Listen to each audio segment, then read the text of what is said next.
And the gang's all here. Thank Yay. you, everyone.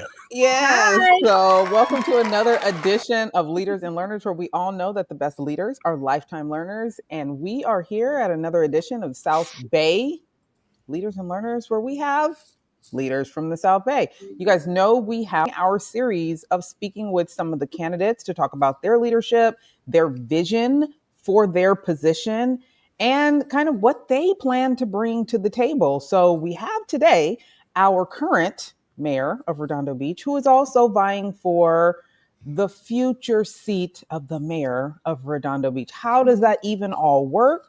Well, let's bring on Jim Light and see how that goes. Hey, Jim, how you doing? Good. How are you doing? Welcome, Jim. Hi. Happy to The have crowd goes you wild. here. Welcome. Yes, yes.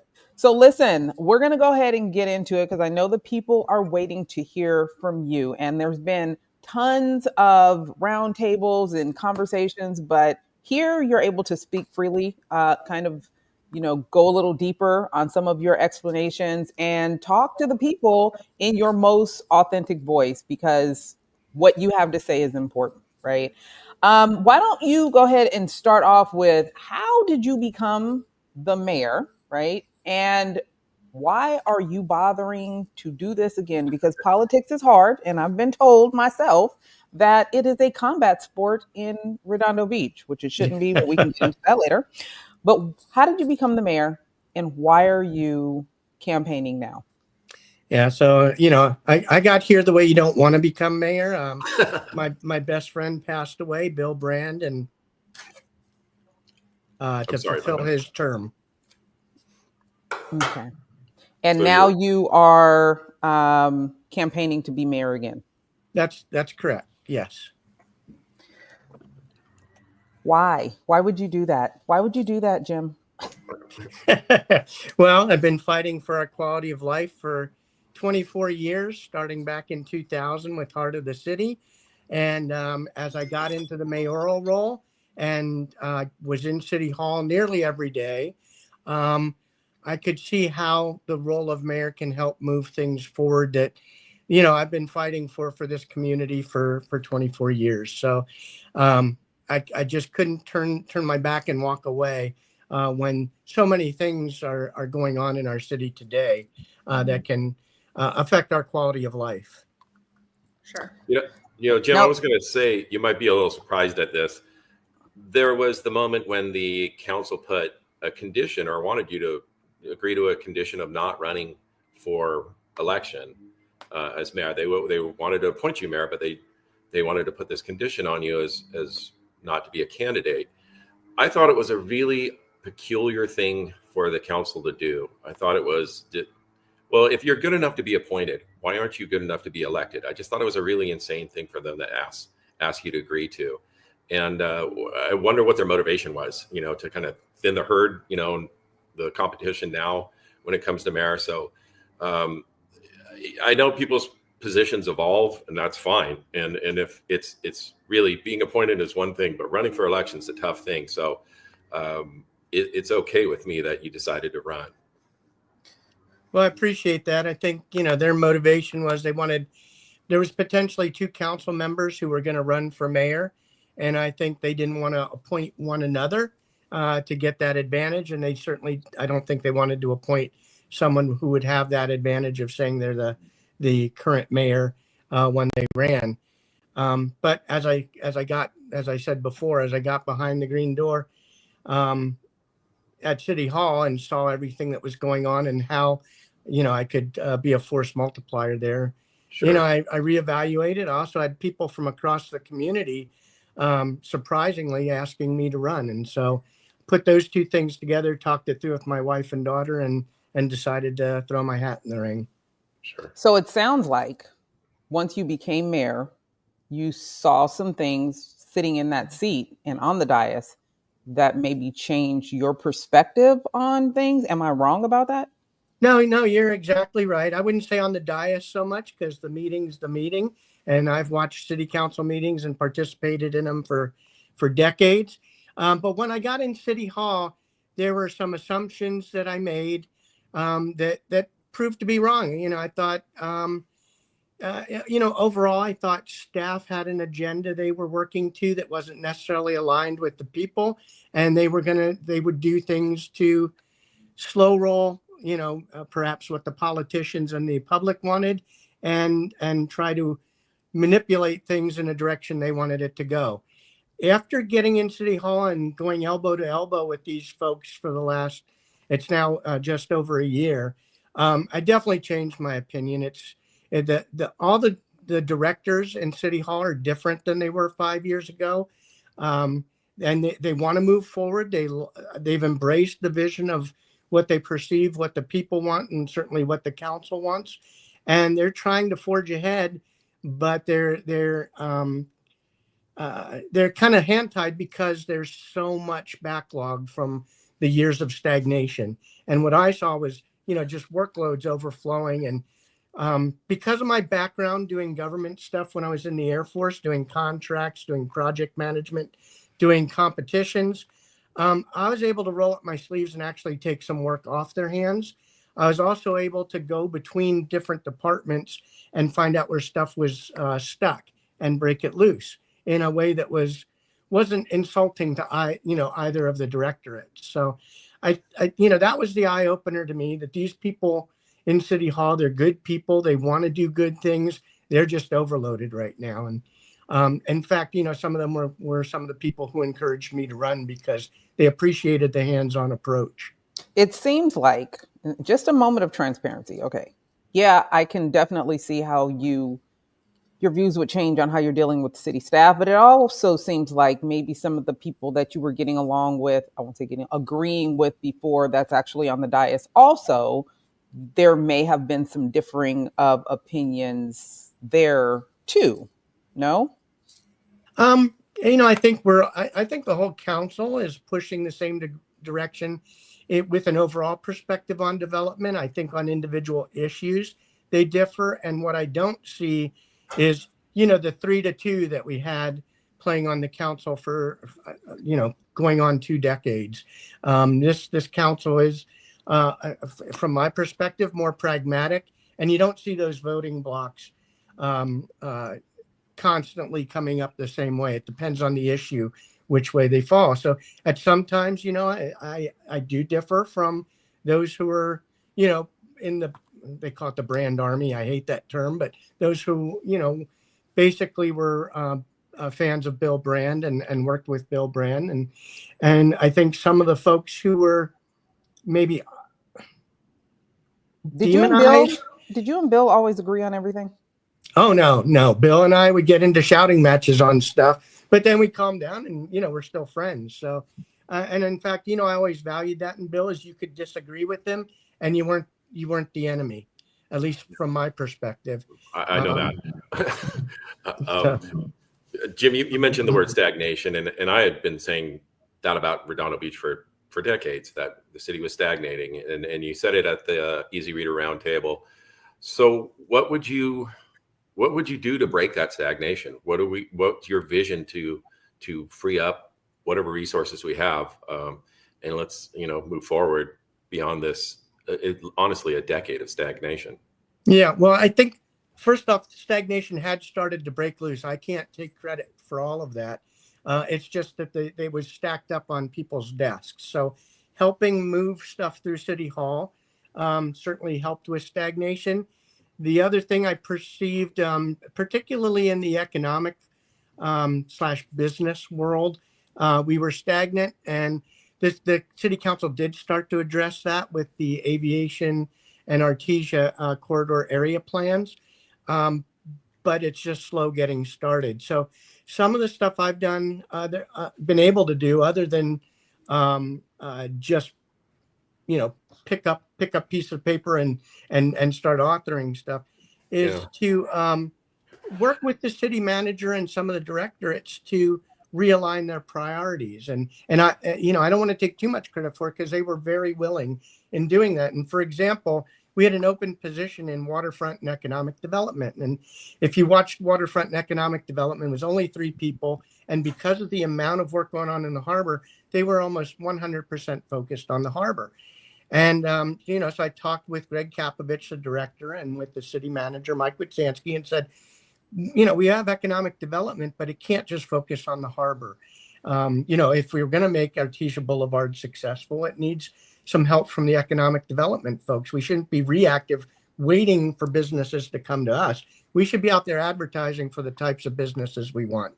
And so, they embraced that. They had an opening in waterfront and economic development, and they've agreed to break loose one of the people out of there who has a background in economic development for inland cities, to do economic development across the city. That's just one example. Another area, we got the amenities plan done in the harbor, which was more the recreational side. But there was no plan for, what happens with all our commercial properties down there that are, frankly, long in the tooth. Sure. And so Bill's plan had always been to do a commercial plan for the harbor once we had the amenities plan, but unfortunately got sick and couldn't do it. Yeah. Rather than wait 2 years, let a contract, get a consultant to go pull together data and then tell us what we just told them. I just, after participating in the harbor for 20 years, just put pen to paper and started kind of integrating all the different inputs we had, ran that through the departments in City Hall, gave it to the council to comment on, and it's been through Harbor Commission, and soon it'll be coming back to the City Council. But we're already moving forward on some stuff that are no-brainers in that commercial plan. So okay, so just to let the audience know that both Jim, Tanya, and I, myself, we were on the GPAC together, and that process was supposed to be 1 year, and it ended up taking 8 years. Granted, there was the pandemic, but that was really a microcosm of the stagnation in the city, because people had a tough time agreeing even on the process. So I know that many of those meetings I spent arguing with you or with Bob Pinsler about the process, because I didn't want to argue about the process. I wanted to try to move things forward. Regardless of that, you mentioned the ACAP, which has its origins with the GPAC, and the way that their hope for a new vision for prosperity up there on Artesia Boulevard. Mm-hmm. It's interesting to me that maybe what are the reasons we can't do an ACAP type plan on PCH and South PCH here in South Redondo? So there's no reason we can't do it. And in fact, I've only had one strategic plan meeting so far, and I got that inserted in the strategic plan, is to do something similar for PCH. Okay, so you remember the meetings at GPAC. We essentially left PCH unchanged. And my complaint then was that we were agreeing that it was working. It's obviously not working. So I'm hoping that a future council will bring something that's going to really bring some change down there. I don't know what it could be. There's plenty of opportunity, either relaxing parking restrictions, increasing the FAR, allowing things like mixed use, and that may free up this stagnation that we're all trying to fight against.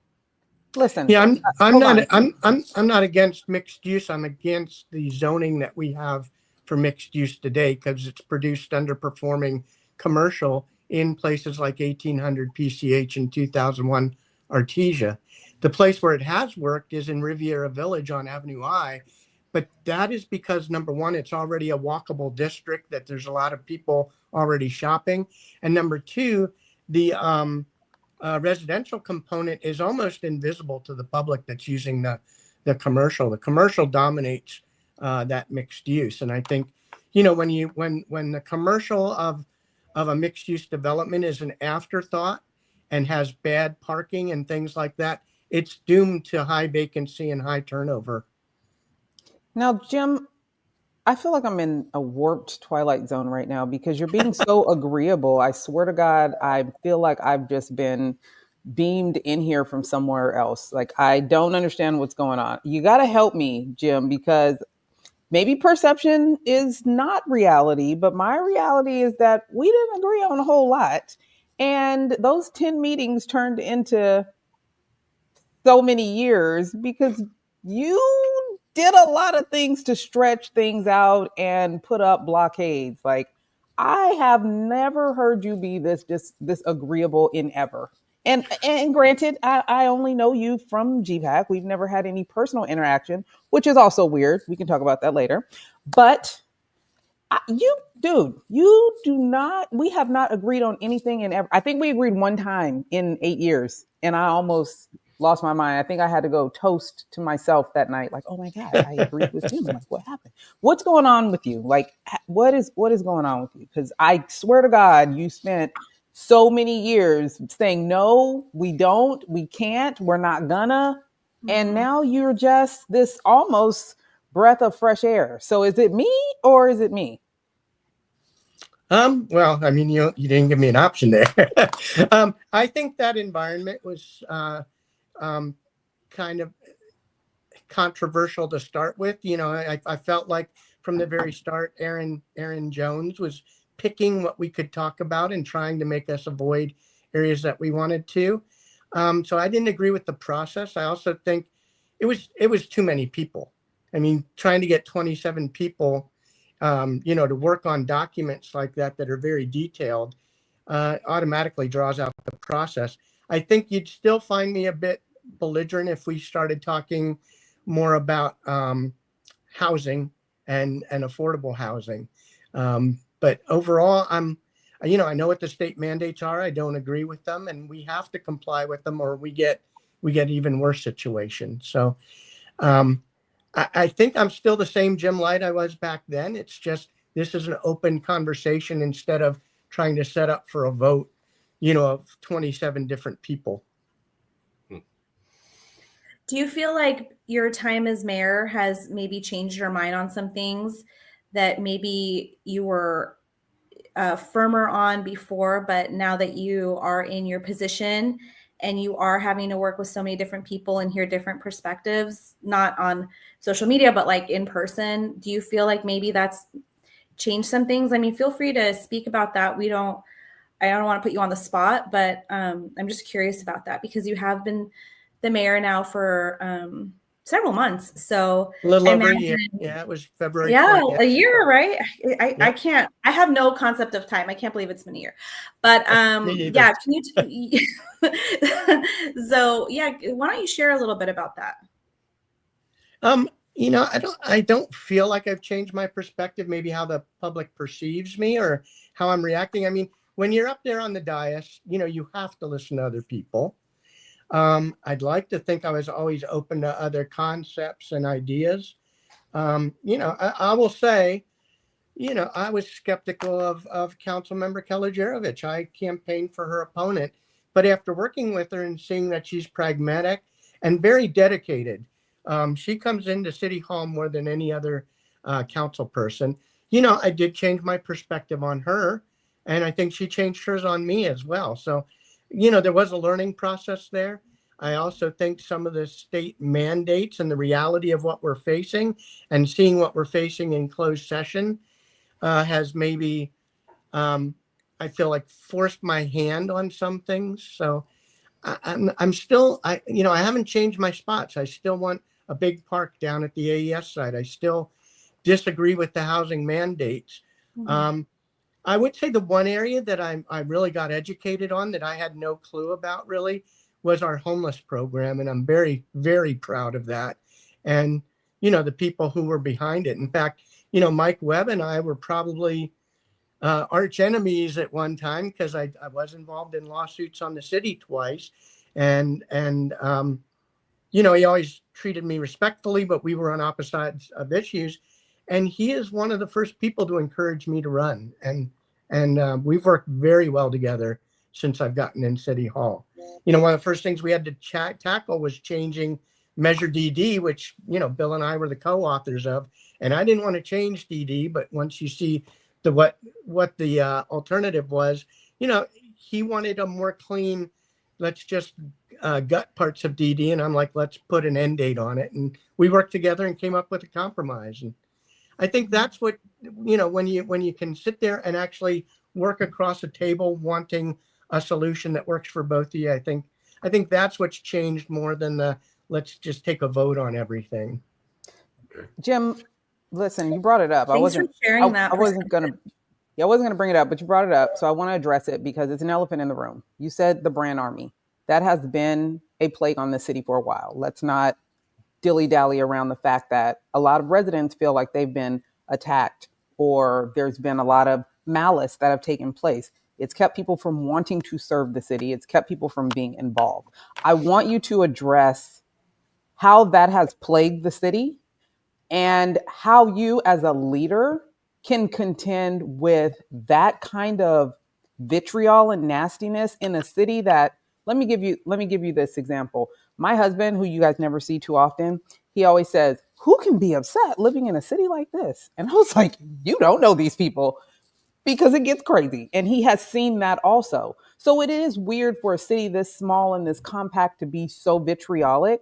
And I don't subscribe to the fact that politics has to be a contact sport, especially somewhere like this where we all should have the same goals in life in regards to quality of life. But that is something that has plagued this city, and we can't act like that's not a thing. So I would love for you to just take a moment and address that in this city and how we can move past that in a way where everyone sees it's not a good thing. It's not how we treat people, and how we move forward in a way that helps to grow our community. Yeah. So, I don't think I have the same perspective as you on the brand army. Certainly, there are people who are vitriolic, and there's times I got vitriolic online during the, some of the political battles that happened, in city council and in city hall. But I would feel just as much that there was vitriol on the other side towards us. I still have a picture of Bill Brand that somebody posted on a website in a dress. And, there was things on both sides that I felt that was a product of the time. Everybody was impassioned on the Center Cal project, and that's understandable. Some people think of progress as, building what I called a mall down there, which may be derogatory, but overbuilding down there, and others wanted less built. And both of us called each other name. Like, even as I got into council, people are saying, you're no growth. And I was never no growth. So it was on both sides. I do think that, having people up there that are calmer and don't fan those flames can help bring that down. But I don't know that we'll ever totally get rid of it. I'm getting bashed on several websites right now. Even for coming on this show, I've gotten some grief. And that's, the three of us, we've suffered the slings and arrows of that group quite a bit, but none of us back down from any kind of debate. So you being victim of those now. You have people that used to be your allies are going after you. Rather, some of them. Some of them. Most of them aren't. They may be. Most people aren't, but you can understand our perspective in that it's his term. But most of them are very respectful. Most of them, most of them are, but there are a few that really at the top that are the loudest, right? But it's on both sides. I have people who were on your side that are denigrating me still, saying I made millions of dollars off of lawsuits that I didn't. They were legal fees. So they went to the lawyer. I had to. But you can understand our perspective that it seems like we were up against a really monolithic group of people that had nothing nice to say about anything. And now you're seeing that yourself. So you've got to recognize that. I recognize that there's some people who attack rather than talk. Sure. But that is on both sides. Yeah, and I'll admit to it. I have said some horrendous things for people I feel earned it, and they have definitely earned it. I had to respond, and it's always in response to what somebody says. I never take the first thing. You know that. I'm not gonna look. I'm putting. We don't have to go talk about that at all. I'm about moving forward. So much. And I think the council has been more cooperative with one another, and I do think the level of nastiness has gone down. I think it will continue to go down after this election. I think we have a little hot spot now. But I'm just going to keep plugging forward, and I'll talk to people from any side that want to talk to me.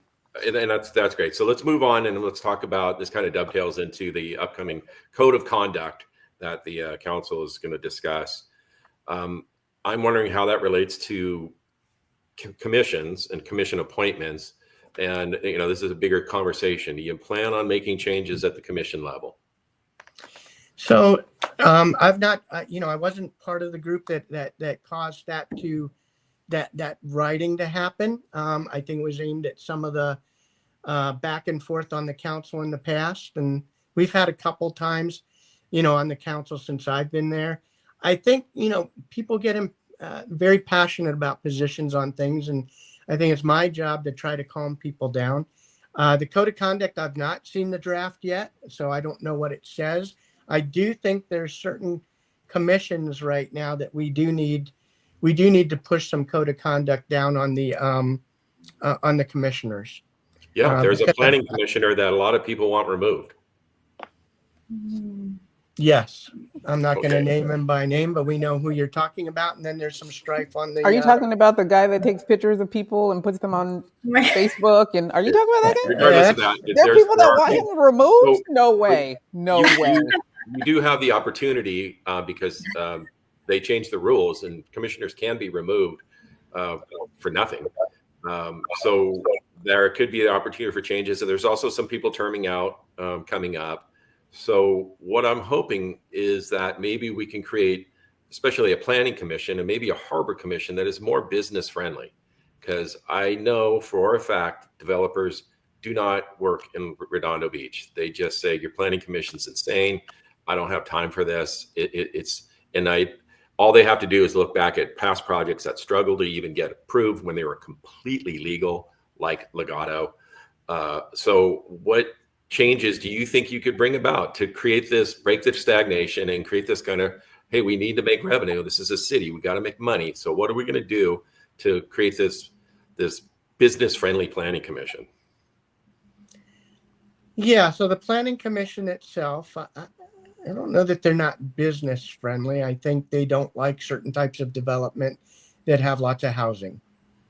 Okay.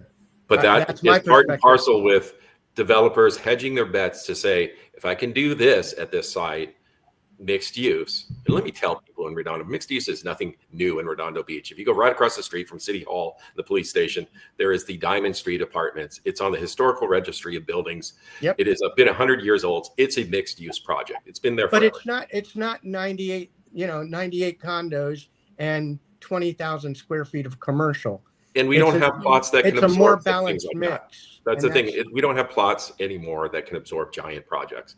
So I think smaller mixed use all on PCH is a really good possibility. But things like that just get stonewalled at the planning commission. And these people are ideologues. And you're not going to see the kind of business-friendly atmosphere build if you don't make some changes. I can tell you from what I see at closed session, there's no lack of businesses that want to come to Redondo. I think we need to get in front of it and define the type of businesses we want in Redondo. There's people who want to develop here across the board. So, and the Harbor Commission, is actually very business friendly. So I'm not sure where you got that perspective. They did focus on the amenities plan first, which was the direction of the council. But that commercial plan was very well applauded, and it has growth in it. Not 500,000 square feet of development in one section of the harbor, but it has in the southern end of the harbor is 75,000 square feet of additional development, including a market hall, which is one of the things I took from the CenterCal process that a lot of the public really wanted. And so we've defined a place for it's a good idea. I've seen those. That sounds great. That's exciting. Yeah. Thanks for sharing that. We always share audience questions, so answer it if you'd like. But since we're talking about the code of conduct, let's talk about how he feels, you, Jim, about his colleague in the dais who has a number of counts against him legally. Do you want to talk about that? I mean, you can if you want. Hot potato. Yeah, that's a hot potato. It's your people. It's your people. It's your votes. Yeah. I respect Councilman Member Obaji from the way he deals with things on the dais. I don't know about his personal life, and I don't feel it appropriate for me to talk about his personal life. The council cannot take action because he's not been convicted of a crime of moral turpitude. So there's nothing in our charter that would enable us to act. And I think he's up for election right now, and the voters can say how they feel about him. And then Peter goes on to say, I would rather take housing instead of another smoke shop and massage parlor on Artesia. Our planning commission denied a great mixed use where coffee cartel existed. That developer had to sell off the assets of that project due to being rejected. Be so for real. You mean Catalina Coffee? I think so. I don't know the coffee cartel one. I think so. Yes, it's the Catalina Coffee. Mm-hmm. Yeah, Catalina Coffee. That project I disagreed with because it was underparked, and I did agree with I still didn't like the compromise they came up with. What we did in 1992 was we made those businesses non-conforming. That became an R3 district right there, and that was a beloved coffee shop. And they wanted to reinvest, but because of the general plan in 1992 changed it to residential, they couldn't. There was no incentive for them to invest. So we created that situation there. We're trying to, if you remember the GPAC, we put a clause about non-conforming uses still being allowed and encouraged within the zoning districts. So Jim, is there actually a code right now that requires more parking for 5-unit, dwellings? Because of the residential component, the reasoning was there was 5 bedroom units in that proposal. Oh, well, that one was was underparked, and that doesn't exist. That was made up. Yeah, that was, well, he admitted in the last, I forget which meeting at the end, he admitted that it was what do you call it? Where they're basically a management company is parceling out bedrooms. So I think they call it co-living or cohabitation, co-living. What difference does it make? I manage apartments. What difference does it make who's managing it? Is there a code that says if you have a 5-bedroom unit, you need to increase parking to what? 6 parking spaces? Yeah, we don't have a code to cover co-living. And if you look at towns that have co-living and have codes, the parking is defined per bedroom, not per unit. There's a lot of co-living in Redondo Beach, that. Yeah, but there's a difference between co-living where you like when I was a captain in the Air Force and I rented a place and I got another Air Force officer to rent out a second bedroom. That's a lot different than having a 5-bedroom apartment where somebody just said, somebody tells you have to live with these people. And our code wasn't set up for that. How big does the kitchen have to be for 5 different entities, not a family, 5 individuals to live there? Do you have to have 2? Do you have to have 2 refrigerators? How big does the stove have to be? How big does the living room have to be? What about ventilation? What about ventilation between the bedrooms? That's one guy smokes, the other doesn't. That's a generational perspective. Younger people are co-living all over the place. And that's the one thing that we've seen in Redondo Beach. It's one of the worst things about it is we've had the biggest immigration of 25 to 35-year-olds out of the city. We lead the county in that. That is bad news for the future. We don't have young people here. We're turning into a retirement community. And I know some people would probably think that's a great idea, but if we keep pushing people out, because there's just, hey, you can't live here because of this. You can't live here because of this. It's too expensive. You haven't earned the right to live here. Not everybody gets to live here, I've heard. And I go, that's just not the right perspective. We can support co-living. We just need to have the right zoning that covers what they have to do to have co-living. My dorms in Penn State had more amenities than the 5-bedroom project that they were going to have as co-living. And that was how many units out of the total? I think there was only like 27 units in that project, or is it 37? I don't remember. Okay. I want to ask you something that I asked Bill back in the day, and I didn't really get a great answer. So I'm going to ask you because I would love to get a different answer. Our young people have needs, right? And one of the things we don't do is provide awesome opportunities for our young people in this city. We could be doing so much better.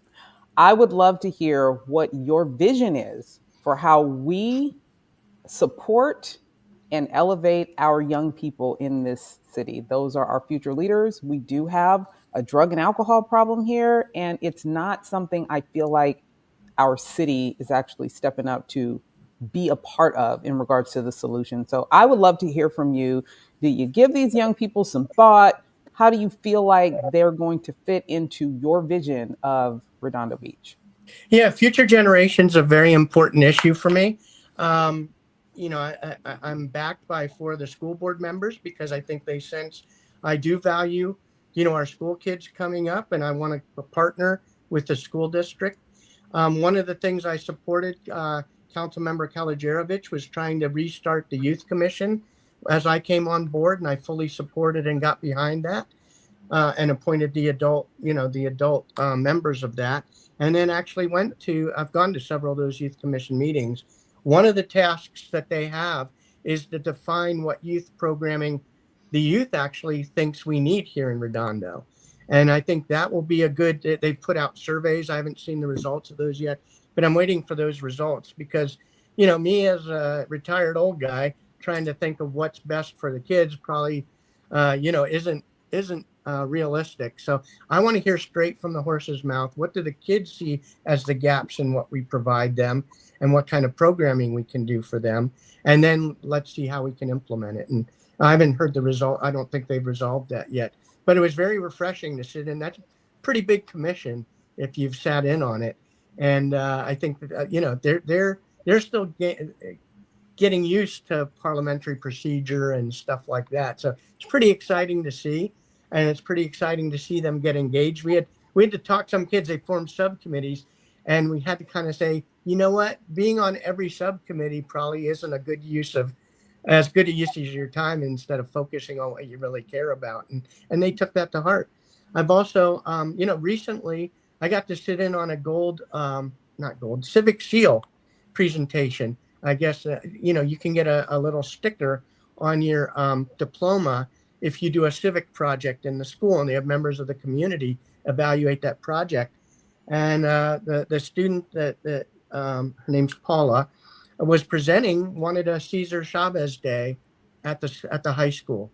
And I was so motivated by that I'm going to make a proclamation for Cesar Chavez Day next month in the city, and we're going to invite her up to get the proclamation. So I think our kids, some of these kids amaze me at their organizational skills, at their presentation skills. Another thing that, I was, before I became mayor, South Bay Parkland Conservancy president, and we put on programs for kids from elementary school up to high school. And in fact, some of our biggest numbers of volunteers was high school students from the 7 high schools in the area. Hey, Jim, do you support Beach City's health district? I can't tell who does and who doesn't anymore. I thought it was a no-brainer, but it feels like it's not. What about them? Do you support their new campus? Do you support the work that they do in the community? I totally support what they do in the community for all ages. I'm a very big fan of Alcove, having visited it and talked to some of the students who go there when I visited. And I think it's a great resource. I told Tom Backley, the CEO, right from the start, as did Ados, that the density and the height was going to be an issue with the community. The part that I really didn't like was that the phase 2, which was unfunded and undated, had all the community stuff in it. A lot of people like their gym and things like that. That was all pushed in phase 2. And I told Tom that he needs to pull some of the stuff in phase 1. But my understanding now that they didn't get their bond is they're going back to the drawing board. And so, there's nothing to judge right now as far as is it good or bad. So I'm inclined right now, we have to, based on recent state laws, put an FAR on every property. So we have to put it on the city's property, the school's property, and we'll have to put it on BCHD's. I'm inclined right now, although I'm still open to different perspectives and, what we get presented at the dais, to give them the FAR they currently have. And then when they come forth with a project, we'll address what FAR they need for the project. It did resonate with me when they did the calculations that showed maximum, if we gave, you know, a 1.5 FAR to all these different, to the schools, to the city, how much development that would be, particularly on the school property. So I am sensitive to that. Let me, as the LA County Commissioner of Alcohol and Other Drugs, I just want to circle back really quick and get your thoughts on this, because I do know that Nils and Todd didn't support the police request to hold parents accountable for hosting parties with drugs and alcohol use. What is your thoughts on that? Because it concerns me deeply, especially knowing what the numbers look like. And I don't know when the last time you looked at what those numbers are, but we could have passed an ordinance to give our police department, which is excellent, more teeth, and we didn't. And I want to know how you feel about that, because just as much as we need to give them resources to, you know, grow and thrive, we also need to address this. And I hate for it to get bypassed. Yeah. So I was not part of those deliberations, so I don't know what was discussed when they came up with that decision. But I will tell you off the cuff, you know, I'm from rural Pennsylvania, and to me, parents are responsible for the actions of their underage children. But they haven't been. And I think that's why it even came up. As a matter of fact, I was talking to one of the officers the other day, and as much as we go back and forth about cannabis, he was like, I would much rather deal with a teenager that had been using cannabis than drunk. And I guess I look at Nils like a drunk, since he did cost the city money because he's a drunk. So then when we're talking about a situation where we're like, we need to keep our kids safe and parents aren't being held accountable, as a matter of fact, they're providing space for kids to go get drunk. Yes. As you can see, this is why I'm on the commission. They should be held accountable if they allow a party. But what I'm saying is he, along with Todd, were against that. And as I know you believe the same thing I believe, which is parents should be responsible, but in a situation where they're not, and then it puts our police department in a position to have to deal with some of these things, that is kind of what I want you to wrap your mind. That's more important to me than housing. Like, having not heard the deliberations, my first inclination is, yeah, we should give the police the tools to hold the parents accountable if they're not, and to penalize them for their actions, including, you know, to me, if a parent buys a kid an illegal e-bike, the parent should be responsible for that and accountable for that. And we know that they know that they're buying these basically electric motorcycles and giving them to their kids, and the parents should be held responsible for that. I'm with you. And I mean legally. I love when we agree, Jim. Yes. Well, we have children, Tanya and I have children, and I think that children's safety is always, for me, at the forefront of my mind more so than anything else. That's why, you know, Jim, you've heard me speak at council regarding the cannabis dispensary. I've emailed you all regarding if we can please put an ordinance or some type of guidelines, parameters around our smoke shops not being so accessible. Like let's have them remove all of the paraphernalia from their windows. Let's not let their lights be on so, you know, super bright at night. There are things that we could do to mitigate some of the smoke shops, and I think so that has been my ask, and I am happy to hear what Tanya's concern is that she brought up, and that you share some of that concern, because I think protecting our children in the city, I think that just in the world, we don't do a good job protecting children, but I think what we can control is what we do here in our city. So I'd love to partner with anyone who's interested in that. Yeah, we have time for, go ahead. I'm sorry. Well, we've already discussed, I think you may have spurred the conversation, but we're talking about applying a cannabis type ordinance to all the smoke shops and slowly drawing them down. And I'm fully supportive of that. Well, we have time for one more before we get out of here. Yeah. Yes. Well, we can talk about the harbor. Why don't we talk about the mall? Okay, no, go ahead, Paul. Oh, no. Let's talk about the mall. There is a plan for the harbor that we all understand. I had one question about the Marine Mammal Center that you're trying to bring toward it. Is that moving the Marine Mammal Center from San Pedro to here? Or is that some sort of annex? I had first talked to them about an annex, and they came back to me. And this was when I was a harbor commissioner. When I became mayor, and it was clear nothing was happening on that site because Bill got got too sick to go, get philanthropists lined up. I reached out to them and say, are you still interested in an annex on the site? And they said, well, actually, they didn't want to bifurcate their operations because it increased their operational costs. But they said, we are looking to move our campus. Would the city entertain moving our whole campus there? If we agree to build the building for it. And they're estimating the cost at 20 to 25 million. Yeah, that's a lot less than the $83 million that Bill's vision was for that site. Yeah, it's not going to be the glass Gensler design, but No. they did commit to making it attractive architecturally. But and that's fine. But that current Marine Mammal Center is actually, it's on Los Angeles property, isn't it? Yeah, it's on the school property. And it gets subsidies from the city of Los Angeles, which is much bigger than ours. So where's that financial shortfall going to be made up? I'm not aware that they get subsidies. They get free use of the facility.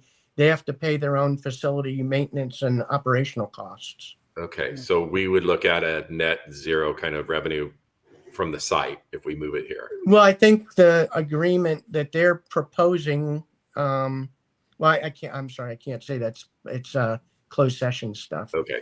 But it's not a freebie to them.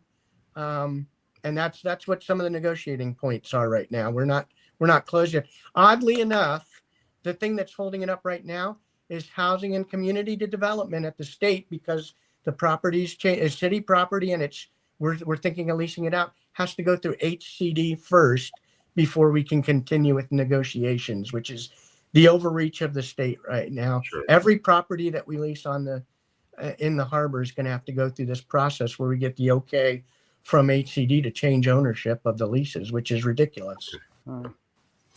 Mall, Miriam? That's it. Mall. Did you want to ask him about the mall? Okay.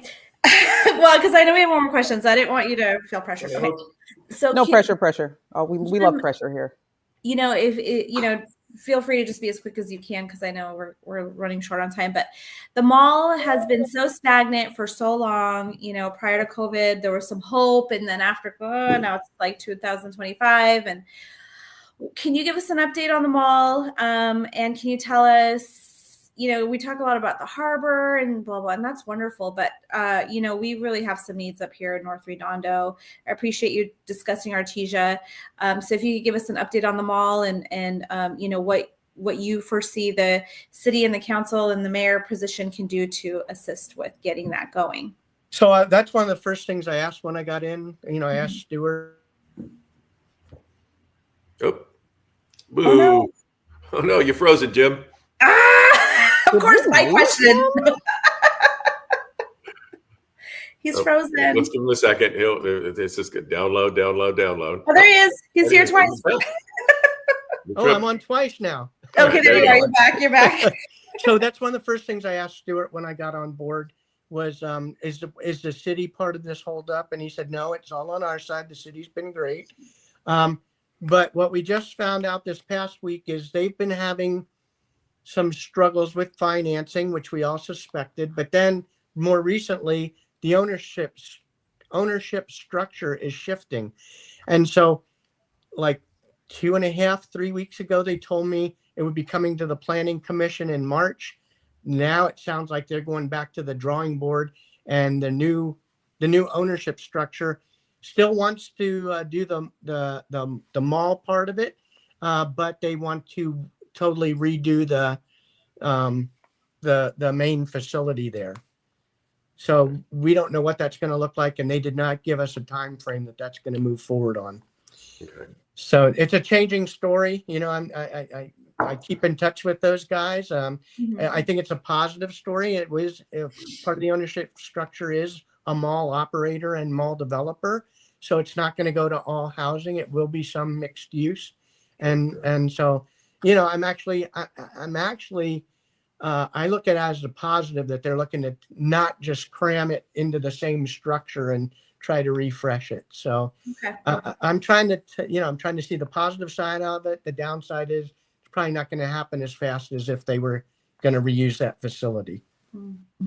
Great. Well, listen, but I'm just and the council is just as anxious as you are to see that thing come up, because we're not making revenue from it. We're not. Revenue.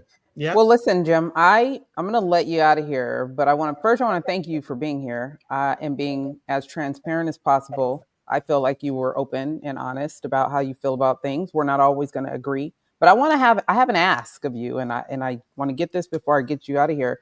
You know, one of the things that you've said is like it was on both sides. Things were on both sides, and as a resident, outside of anything else, I would love to hear my leaders say it's okay to call a spade, and when something is wrong, it's just wrong, and let it start with you. And I think that is a fresh way to move forward here because we need that. Like parking, housing, no, we need to feel like we live in a community that's led with someone that can call a spade. And when things are wrong, we say it's wrong and we move past that. Is that something that I can get from you? Yeah, I mean, what you haven't seen behind the scenes is even Bill would tell some of the followers to knock it off. But he wouldn't tell Wayne that when he was harassing people, and he wouldn't tell Niels that when he was doing things. So I won't tell you. There's some things I did see that even when residents went and was like, please, please. And now I'm coming to you and I'm saying, please, can we please do better? Because I think our leaders, our kids see this. And as leaders, we have the opportunity to set the tone. And I don't think we can say it to people on the dais. No, you can't. So that part we can't fix. But I will tell you behind the scenes, both Bill and I have talked to people about knock it off and tone it down. Sure. And especially the ones that just keep doing it even when there's no issue. Yeah. So I won't say names, but you know who they are and would appreciate it on the other side as well. I'll do my best.